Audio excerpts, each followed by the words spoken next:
Chapter 3, Terror. On the trail, Jake Sutton was enjoying the challenge of an early spring hike in Washington. His senses seemed sharpened by the frost, as the scent of spruce and pine permeated his being, invigorating him and encouraging him to increase his pace. But he had volunteered to bring up the rear of the group, being one of the more able hikers. To the east lay the winding paths of the Pacific Crest Trail, which he would join again in a couple of days. Today, though, something a little gentler beckoned, and he was happy to take his time and enjoy the beautiful scenery. The group of hikers he joined were in their 50s and 60s, and he was glad of their company, as well as being able to help them out. They had found even the easier trails a little challenging, and he'd suggested an alternative, thanks to a little research and map reading. He'd used the more relaxed pace to rest a little, he'd decided, and he could part company with them once they got to the next major trail camp. One of the things he loved most about the PCT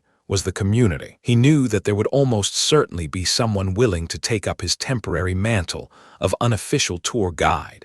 And no matter the time of year or the weather, you were never completely alone for too long. Company was usually there if you wanted or needed it. Mercifully, the path was in good condition, and the little party seemed to be enjoying themselves. Occasionally, one of them would look back and flash him an appreciative smile, or give a solemn nod of thanks. The little bit of space he afforded them was his own choosing. It gave him an opportunity to watch for any wildlife they inadvertently disturbed, usually flushing it his way. And it also gave him the opportunity to get lost in his thoughts, which was another thing about the PCT he loved. Quality time. He realized they'd gotten a little ahead of him again, and he pressed on. The others could sense the alpha was restless. They had returned to their grass nests at dawn as usual, but Adoti had been unable to settle. His beta and son, Kana, noticed and joined him, scanning the trees on alert. Kachar, Adoti's mate, called nervously,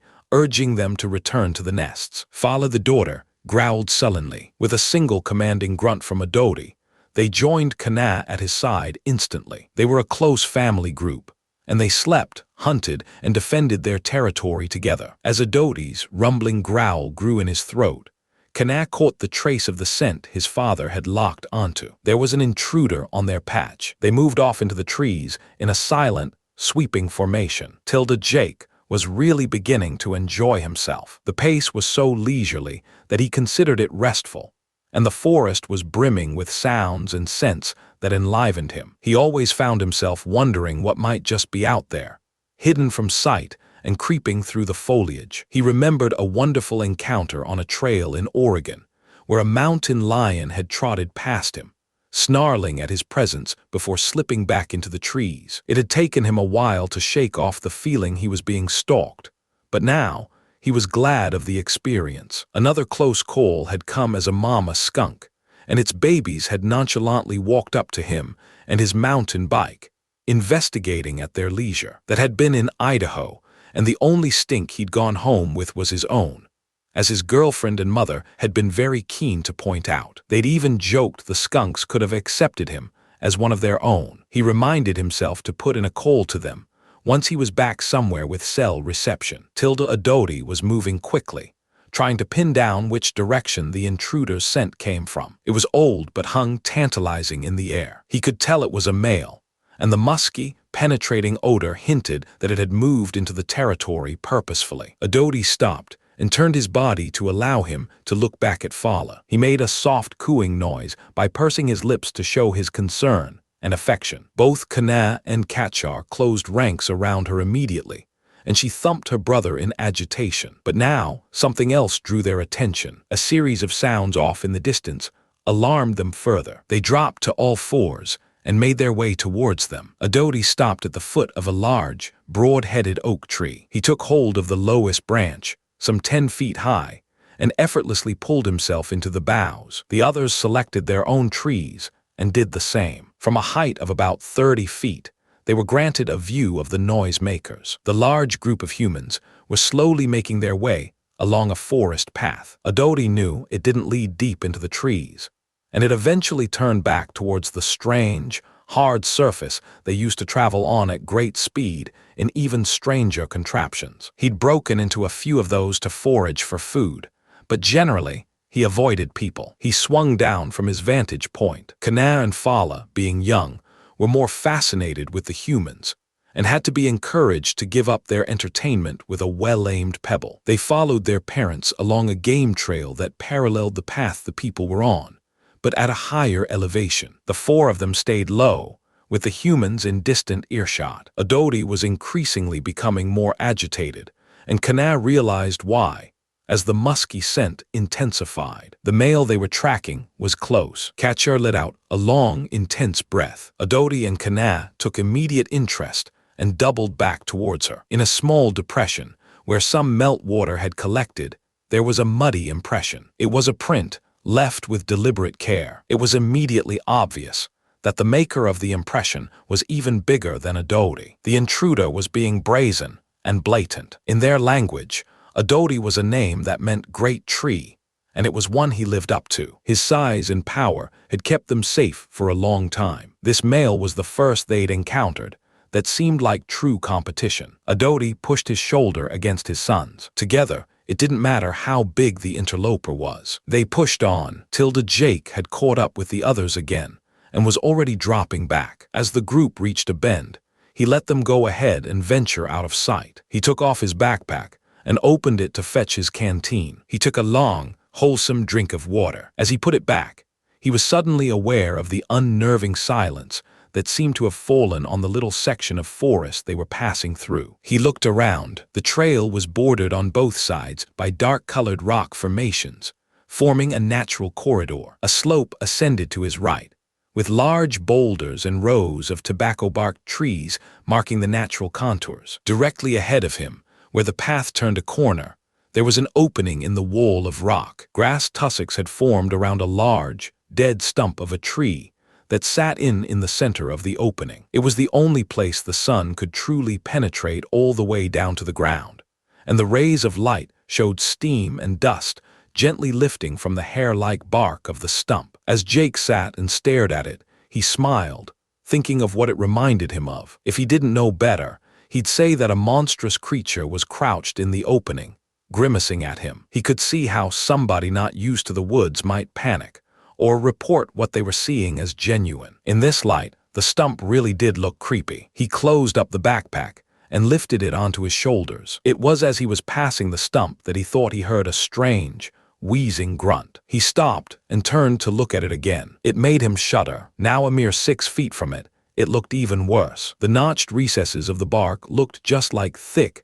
matted clumps of hair. In its shape, he imagined an immense, hulking form squatting down with its hands on the ground in front of it. Even this close, it was hard to tell the difference. He reassured himself that the size was wrong, as the stump stood at least 7 feet high, and nothing crouched like that would be so tall. As he looked up towards where he imagined the face would be, the stump turned its head. Whatever was looking back at him was the ugliest creature Jake had ever seen. The golf ball-sized eyes, the color of burnt amber, seemed too far apart and were housed under a thick, protruding brow ridge. The ears were very small, in contrast flat, pointed, and to the side of the head, below where the eyes sat on the face, but in line with the raised flaps of its flattened nose. He got the feeling that hearing wasn't nearly as important to this animal as sight and smell. As Jake began to back away in shock, a flash of the creature's canines set within a powerful, square jaw spurred him into flight. A thick, burly, 6-foot-long arm reached out and plucked him from the floor with ease. Jake yelled and bucked as he was lifted higher, his legs dangling helplessly in midair. The creature pulled him in closer, as if to examine him. Now facing it, Jake kicked out and screamed louder. Leisurely, the thing opened its mouth and sank its teeth into Jake's shoulder. As it did so, Jake felt the breath driven from his chest as it crushed him within its grip. He heard something in his abdomen pop and a crack from his ribs. There was no air to fuel the cry of pain he wanted to release. As if the struggling annoyed it, the creature dangled him at arm's length by his hair and looked him over. Jake kicked again, his foot slamming into the thing's stomach. It was like hitting rock, but the ape-like beast reacted all the same. It used its free arm to hold Jake at his injured shoulder, while its other hand began to pull at his head. Jake screamed in panic as he realized what it was doing, but it was too late. The sound of his skin beginning to tear came at the same time as the burning, searing pain. His neck broke a second later, separating from the spine. There was a pop, a rip, and then his head was separated from his body. The Sasquatch lifted Jake's flesh, wrapped skull high above it, and drank the cascading blood that drained into its welcoming throat. It was then that it heard the noise behind it. It spun on its heels, looking up to the top of the wall of rock where it had set its ambush. It saw Adoti and Kana looking down, their teeth bared in savage smiles. It sneered in disgust, ripping an arm from the body of its prey and throwing it in their direction. Kana braced to jump and charge, but Adoti slapped a restrictive hand across his chest. Sounds were erupting from back up the trail. The people were returning. As father and son looked back down, the interloper had vanished, along with the mangled human corpse. As they returned to the trees, Adoti let the back of his finger run along an ancient scar on his shoulder,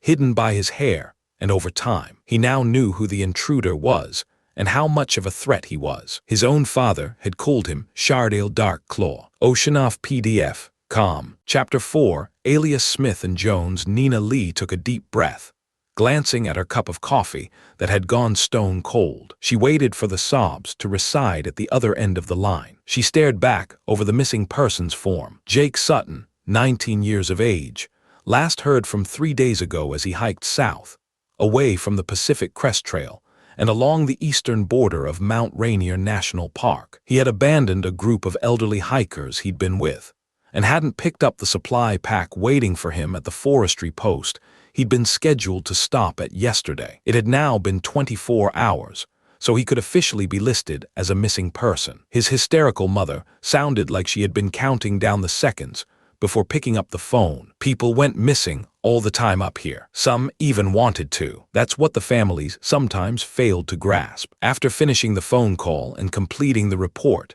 she filed it and printed out the missing person poster for the board. Whilst there, she took down the outdated ones, the oldest to make space. Nina had been with the Forest Service for just over 5 years, joining straight from the University of Washington at Tacoma. Despite majoring in wildlife ecology and management with a minor in forestry to boot, her aspirations of working with wildlife had quickly been grounded. It was mainly campers, timber firms, and water treatment that took up her days. She walked through to the morning briefing. The cold had held her up, and she was the last to enter. "Now that we're all here," barked the agent at the front of the room. The unidentified agent wore darkened glasses and looked like Chuck Norris's meaner, truck-driving brother. Nina ignored his stare and took a seat. The guy had already waltzed in like he was the president, not even bothering to tell the lowly rangers which agency he and his suit-clad partner were from. Whoever they were, they seemed to make the chief and the other supervisors nervous. They didn't seem like the Forest Service's law enforcement and investigations unit types. Although his partner could easily pass for FBI, Bad Chuck most certainly couldn't. With long red hair, a hunting jacket, and a dark camouflage tee underneath, he looked more like one of the bikers that might occupy any of the local sheriff drunk tanks. He dressed like a hillbilly and spoke like an asshole. That's all Nina knew. "Anyway," stammered Marty Johnson, her boss, as he stood up, "north of the Resolute campsite is currently out of bounds and will remain so while these men are in the area." "I'm still not clear on that." Another ranger spoke up. "Who are these guys and how come they have that kind of authority?" Travers was young, but spoke his mind. Nina knew everyone else was thinking the same. "Fuck you, that's who I am, son," growled the Chuck Norris wannabe. Nina glowered in her seat silently. She really didn't like this guy. "This grizzly is nothing like you've dealt with," said the agent in the suit, changing tact. "We're here to help and sort it out. We're operating a curfew and closing most of the trails for the time being. You'll also be paired up for the remainder of your patrols until we clear the area, just to be on the safe side." "Excuse me," Nina interjected, "but most of us are hunters from native backgrounds. We also deal with aggressive bears and other wildlife all the time. Why the extra precautions?" "He's a killer," snapped the Chuck wannabe. "And the reason he's a killer is because some little sweetheart like you in the Forestry Service took a pot shot at him. We're clearing up your mess. And the fact that none of us here have seen neither hair nor hide of this supposed grizzly, Nina challenged. "Trust me, darlin', that speaks volumes." Bad Chuck chimed smugly. Nina sat back, bristling at the man's rudeness. She was Crow Nation on her mother's side and Squamish on her father's, and had probably known more about tracking and handling wildlife by the time she'd turned 5 than this guy would ever know. She was certain his attitude stank as much as he did, and looked at Marty for backup. She couldn't believe he was standing for this. Marty failed to notice, as he was too busy staring at his feet. The meeting appeared to be over, as the rest of the Forest Service rangers got up and began to make their way back to their desks. Nina hung back. She noticed she wasn't the only one. Scott Travers was too, concerned his youth and brashness would get the best of him. She was determined to get to Marty and the 2 agents before him. She walked over hurriedly. "The others may be prepared to put up with this anonymous jurisdiction crap, but I won't. I want to know who you guys are. I want to see your shields, and I want to see written authority. Until then, you, especially you," she declared, pointing at the rude redhead, "can check your egos in the parking lot whilst I run your plates." Marty fixed her with a look of panic that did little to dissuade her. She couldn't believe that a few seconds ago she had been worried about Travers being too blunt. The agent in the suit stood up, a half smile on his face. "Okay, settle down, I get it. My partner here can be a little forthright. My name is Special Agent Gregory Smith. This is Agent Cordell Jones," he explained, nodding towards Chuck. "Agent Smith and Jones, I'm seriously meant to believe that," Nina exclaimed. "Believe what you like, it's the truth, and it's all you're getting." Jones growled in her direction, stepping forward. "What department are you with?" Nina asked, ignoring him. "You guys aren't LEI, that's for sure." The Forest Service's law enforcement and investigation special agents were rare visitors to the remoter parks, and only ever investigated criminal cases against property, visitors, or employees, for the most part. "We're from a branch within the Bureau for Land Management," Smith replied. "That's even harder to believe," said Travers, who had walked up behind Nina as they were talking. She realized he was making it clear she had backup, but was keeping a respectful distance. He wasn't stepping in, but he was prepared to. She appreciated the gesture. "The Bureau for Land Management are investigating an errant grizzly," Nina continued. "Imagine if you can, there may be shit you don't know." Jones grinned. "What I can imagine," shrugged Nina, "is that's a two-way street." Marty met her gaze. He seemed more in control now, but his glance still warned her to back off. "Maybe they can be of help," Marty suggested to the agents. "You've got a lot of ground to cover, a lot of people to talk to. Maybe it's a case of many hands make light work."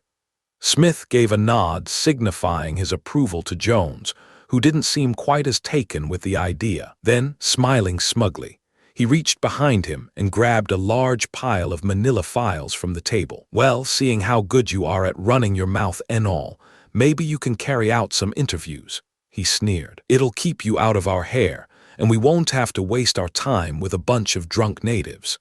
Nina glowered at the man. She was on the brink of losing control of her temper. She imagined darting forwards and slamming her elbow into his face, breaking his nose. It would be easy and satisfying, but she guessed Marty was nervous for a reason. She clenched her fists, only a little shake in her arms hinting at her pent-up fury. She snatched the files from him. "Happy to be of help," she replied, turning her back. "One more thing," Marty said, calling her back. "The patrolling in pairs thing is mandatory. Take Travers with you." "What?" Nina exclaimed. "Marty, there isn't a thing in these woods I haven't come across on my own before. I can handle it. Plus, up on the res, I can't vouch for his safety, especially among them drunk natives." She scowled, staring at Jones. "My partner was out of line before," Smith offered, "but you're close to being the same way. It's our way or no way. If you want to be involved, this is it." Nina looked at Travers. He shrugged. He was trying to look nonchalant, but he clearly wanted in. She sighed. It seemed like a hopeless fight anyway, and Travers wasn't a terrible choice of partner. Despite his youth, he was tall, well-built, and could handle himself. He was a little impetuous and thoughtless, but nothing she couldn't keep in check, and he knew not to push his luck with her, which was a major plus. As soon as her demeanor softened, his bright blue eyes sparkled mischievously. She often told him he'd only been recruited because his brown hair matched the uniform, but compared to everyone else, she knew they could at least work together. "Come on, you big lug," she sighed. Travers followed her out of the room back to her desk. As she flipped through the files, she saw some familiar names. Some she dismissed, shuffling them to the bottom of the pile. Others she took an interest in and brought them to the top. "Well, it might not be a dull day after all," Nina quipped, looking up at Travers. "We'll head up to the reservation like they want us to, but we'll do some sightseeing on the way." "Where to?" Travers asked. "Well, there's Lucas Christian," Nina replied, raising an eyebrow. "The writer, the very one, bought a huge piece of land out in the forest and built a luxury house out there. Rumor is that it's less riding retreat, more fortress. I don't know about you, but I'd like a look around that place." Travers nodded, impressed. "Then there's Patwin Dalton, owner of Dalton Logging. He's been complaining about guys from the res moving stuff around his camp, damaging equipment and such like. And he just happens to have been the guy who sold the land to Lucas Christian. Think that's just a coincidence?" Travers asked. "I think it'd be interesting to see how they're linked to each other, that's for sure. Isn't it like you said, guys from the res causing trouble, with chunks of the forest being sold off?" Nina sighed. "No, I don't think so. But I think you're right about one thing. I think it's about territory. Let's go find out." Oceanoff PDF, com. Chapter 5. Memories. It had been 3 days since Shardale had killed and eaten the human. The metallic, fatty taste of the blood was electrifying, and he had sucked it from the torn head with relish before he had retreated with the rest of his meal. The others had been hesitant to follow him, cautious about the other humans returning. He knew they were right to be concerned. He had eaten on the move, tearing the legs from the torso and carrying them with him. He had scattered the half-eaten remains through nearly a mile of dense forest. The coyotes that often followed him would make short work of what was left. If not them, there were others in the forest who would. Wolves, raccoons, and a multitude of opportunists waiting to take advantage. He had been keeping to the outskirts of the family's territory, only eating what he could find or happened upon. They were sticking together, as he knew they would. It made them easy to track, and even easier to avoid. They would instinctively protect the young female, and he was counting on them to do just that. But it did restrict his hunting to a few narrow corridors of forest, most of which took him closer to the humans and their habitations. Shardale remembered the first time he had taken closer interest in the strange, hairless animals. It had been many summers, but he could remember the warm breeze and the strange scent it carried. He also remembered the rhythmic, melodic sounds drawing nearer. Curiosity had lulled him closer, and from the low boughs of a pine, he watched the young female approach. She was picking wild flowers and scampering from tree to tree with her head down. As she did so, soothing sounds emanated from her mouth, in a pitch that thrilled and incited him. Even then, he had been 3 times her size. As she had passed beneath the tree he was in, he had learnt everything he had needed to. The light touch of sweat on her skin, the brisk, bright heartbeat in her chest, her pungent scent. This was flesh and blood. This was meat. This was prey. He had dropped from the branch then, smashing into the ground behind her and dropping to all fours. He still towered over her, his shadow blocking out the sun and causing her to turn around in surprise. He had tested her then, driving his arms down with purpose, sending a tremor into the earth where they both stood. He curled back his lips, revealing his fangs. Soon the prey would run, but she didn't. Quick as a flash, she had scooped a rock and flung it directly into his eye. He had stumbled backwards, more in shock and surprise than in pain. Except for others of his kind, he had never encountered anything that would stand its ground against him. He couldn't comprehend something so small attacking him and showing no fear. When he had come back to his senses, she was already running at a blistering pace, back towards the habitations and the safety they offered. With a roar, he had thundered after her, quickly closing the distance. Each of his steps were equal to 10 of hers, and he made enormous gains on her with each bound. He dropped to all fours again, where he was even faster. She had already made it to the edge of the trees, and was now streaking across a meadow. He would be on her in moments. Then, just as he was about to pass into the long grass, he had pulled back and skidded to a halt. There had been the sound of impact on the trunk of a redwood, and a long, smooth stick sat quivering at the point it had struck. The gash in the bark was exactly where his head would have been had he not stopped. He could smell the oil on the metal at the tip of the stick, and he looked up, further out into the meadow. The little female was running towards an adult human male, which stood facing him. In one hand he held another stick, and in his other, a bent piece of wood with a thin, tight material attached to it, joining the two curved ends. As Shardale watched, the man threw both to the ground, only to reach behind him and reveal a weapon he was more familiar with, a thick piece of wood with a sharp, curved metal plate attached to it. Shardale had lost his advantage. He roared once, then bowled back into the trees, crashing through the thick foliage recklessly and venting his anger and humiliation, until he remembered the sounds would give his position away as much as his movement. He had slowed and quietened his pace, listening out for any signs of pursuit. None had come, but he had learnt his lesson. The hairless ones operated in family groups too, and although smaller, they used tools to protect themselves in ways he was unable to comprehend. Since then, he had stalked and hunted humans many times, observing their ways and responses. He learnt that if he was discovered, he would be hunted. He also knew that unlike his own kind,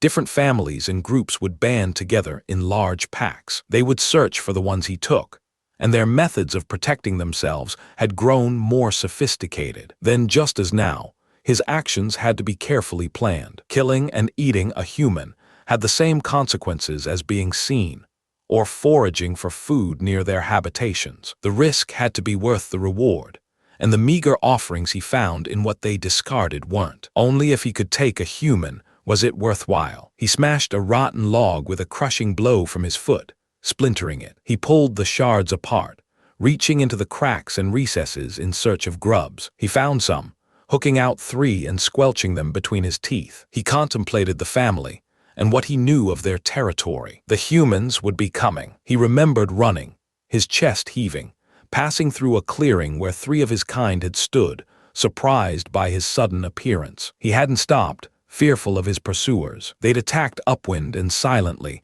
just as he would, and they were close. As he passed back between the trees, he heard them, ricochets of sound, bursts of explosions, and whoops and roars from the 3 he had left behind in the clearing. The humans had found them in his place. He had hidden, listening for hours as things descended from the sky, and the men walked through the trees. They were noisy now, relaxed. It was clear they were no longer searching, and he had learnt something new. The humans would settle for any quarry like him if he could lead them to it, as they could not tell the difference. He would leave the territory tonight and head for the habitations further out in the forest's perimeter. If the humans came, he would be able to hunt in relative safety, whilst the family were forced to run or defend themselves. The males would be protective of the females, and more likely to become casualties. If an attack did come, he would still have to intervene to avoid the men also taking the females, but he was willing to risk losing the older one, and the humans wouldn't expect to be flanked. He gulped down the grubs and stood up. His path and plan were now clear. Oceanoff PDF, Com. Chapter SIX Wookiee Patrol.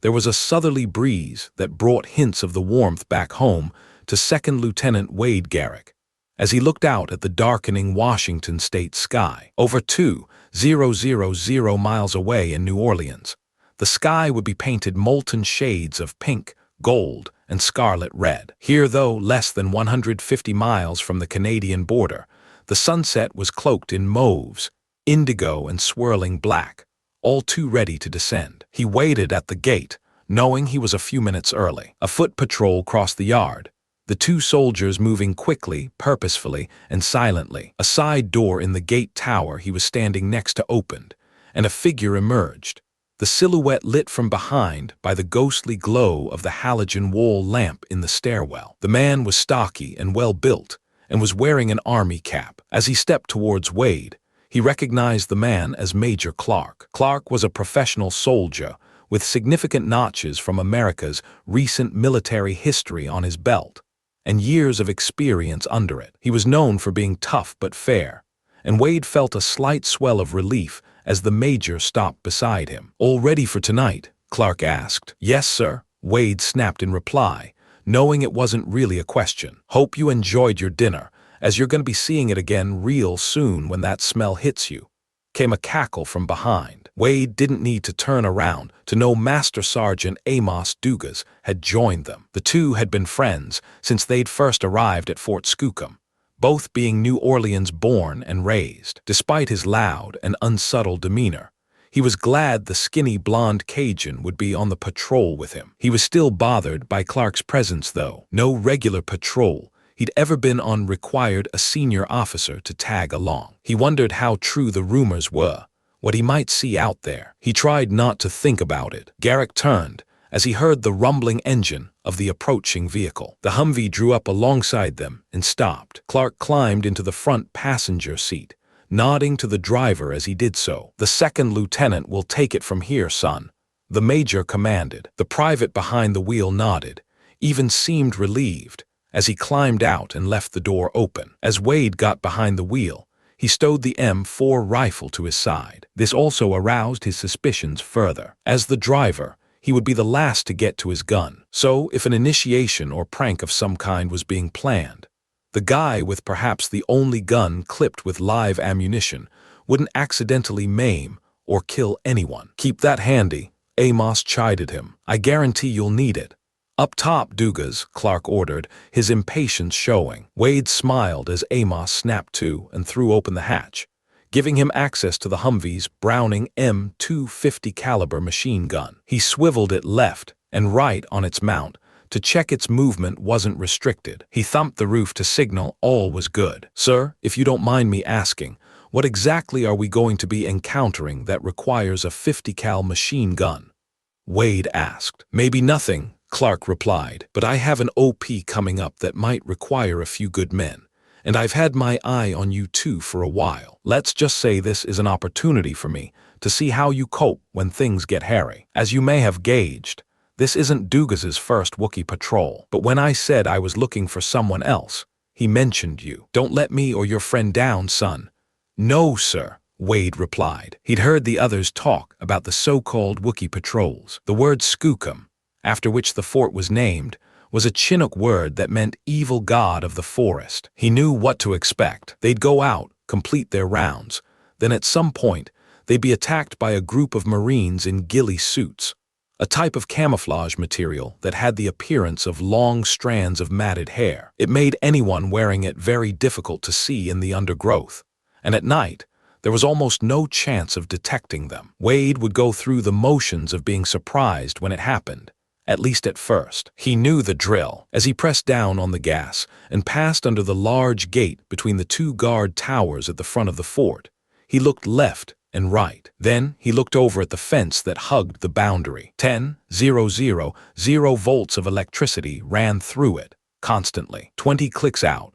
Another fence, intersected by just the front and rear gates, encompassed the entire fort and surrounding forest. It too was electrified and patrolled under guard. He'd never thought about it before, but tonight, the setup bothered him. He'd never come across anything like it on any base he'd been stationed at previously. As a special forces training facility, it wasn't unusual for there to be a slightly less orthodox layout, but he still couldn't help wondering, what are they trying to keep out? He thought. Clark indicated for him to turn left, and he found himself driving through a gully bordered by the fort on one side and the forest on the other. The bushes and underbrush began to intensify, and Wade eased off the gas a little. Clark's eyes were fixed on the tree line, and he seemed to be acutely listening to the night sounds. A little further on, the gully swept right, away from the fort. The lights of the buildings and the hum of the fence faded quickly, disappearing altogether within a few seconds. "I think we've got company, sir,"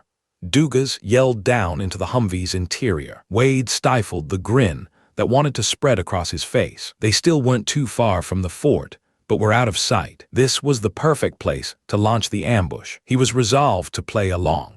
Even if he did feel slightly disappointed they weren't going to wait until they were further round to stage the performance. Clark banged the dashboard, and Wade instantly brought the vehicle to a stop. "Whatever you do, son, don't turn the engine off. You just sit here idling, understood?"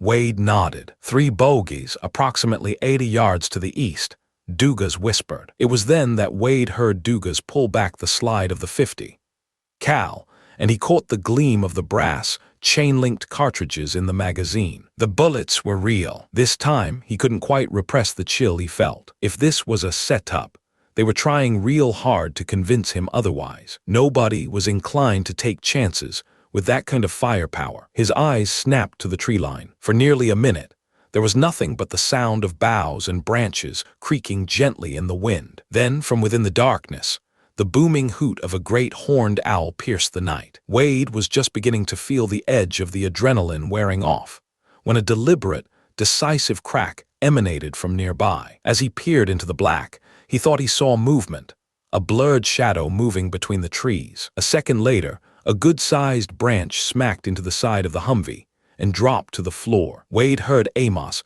swing the Browning in the same direction. Wade didn't know why, but he felt a certain urge to check the rear view mirror. He glanced up and froze. Glimpsing past Amos's legs, out in the gloom, he saw two amber dots low to the ground and appearing to edge closer. He recognized them instantly as eyeshine. "Sir, directly behind us, about 30 yards out. Potential tango," Wade reported, not taking his eyes off the mirror. "Sneaky sons o' bitches, ain't they?"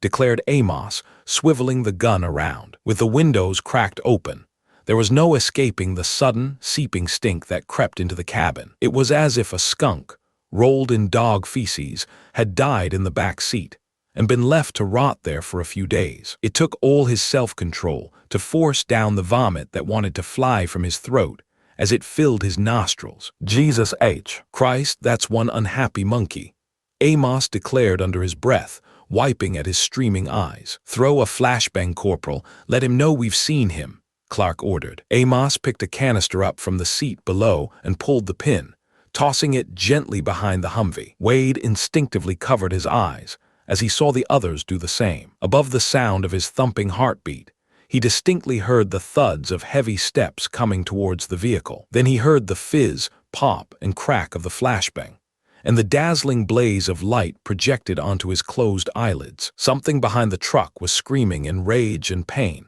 moving away at high speed. Something else on Clark's side was roaring, but also moving away. The noise seemed to penetrate every fiber of his being, resonating in his chest. At one point, it was so loud he almost couldn't hear anything at all. As the glare from the flashbang faded, he opened his eyes wide in terror, unsure of what he would see. In the rearview mirror, all he could see was Amos's grin, and to the front, the reach of the headlights showed only the trees. "They don't like bright light," Clark explained. "You may want to remember that." "They, sir?" Wade asked. "I'm not rightly qualified to tell you exactly what they are," Clark replied. "But tonight, and on the op, they are your enemy. Let's move on."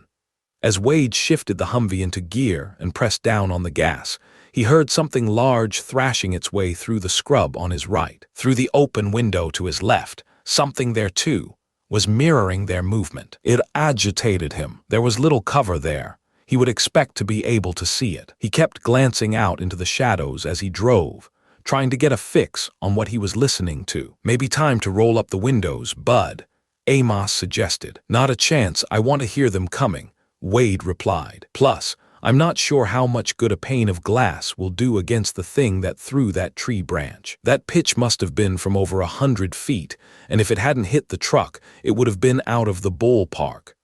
Maybe when we catch up, you can try signing them up to the Mariners." Amos laughed. "They certainly need all the help they can get this season," Clark replied. Wade wasn't much of a baseball fan, but the Seattle Mariners were pretty much the only major league team in Washington state, and they got game tickets every now and again. It was more about hot dogs, beer, and buddies for him, though. Wade felt, rather than heard, the impact of something hitting the ground, again somewhere to his left. He came off the gas, letting the Humvee roll along as he reached for the M4. Clark was watching him out of the corner of his eye, but said nothing. The thing, whatever it was too close. He didn't have time to say anything or warn the others. He slammed on the brakes, whipped up the rifle, and thrust it through the open window. He closed his eyes, registering the slight crumple of grass underfoot a few feet away, almost parallel to him. He eased the barrel an inch to the right, slipped the safety, and fired. There was a sucking sound, like an inhalation of breath taken in surprise. Then a low, guttural, curdle of a growl started somewhere in the darkness. It built in resonance and pitch. The sound exploded into a series of shrieks, whoops, and utterances that, when heard together, almost had the same rhythm and pace of language. For a moment, he felt like he was being scolded. As he heard Amos swing the big Browning round, Wade caught the flash of something white. As a shadow loped off into the darkness, he realized it was a set of long, yellowish fangs, being bared in his direction. It slowly registered with him that they were 8 feet off the ground. "Well, look at you, shooting down range on your first Wookiee patrol," Amos declared, grinning. "Tell me straight, sir, I didn't just shoot a Marine in a ghillie suit, did I?" Wade asked, disturbed and confused by what had just happened. "No, son, you didn't. So, what did I shoot then, and shouldn't we be going after it?" "As to what it was, you'll find out soon enough," Clark replied, meeting his gaze. "And in terms of going after it, no point. Even at that range, that rifle's basically as effective as a pea shooter." Clark shrugged, ending the conversation, but he looked Wade up and down for a moment, as if sizing him up. "Welcome to the Skookum Squad," he finally said. "Report to the briefing at 0700. But in the meantime, get us the hell out of Dodge." Wade felt a chill as they drove back to the safety of the main fort. He looked once again at the perimeter wall and electric fencing. That's when he realized they were designed to keep something in, not out. Oceanoff PDF, com.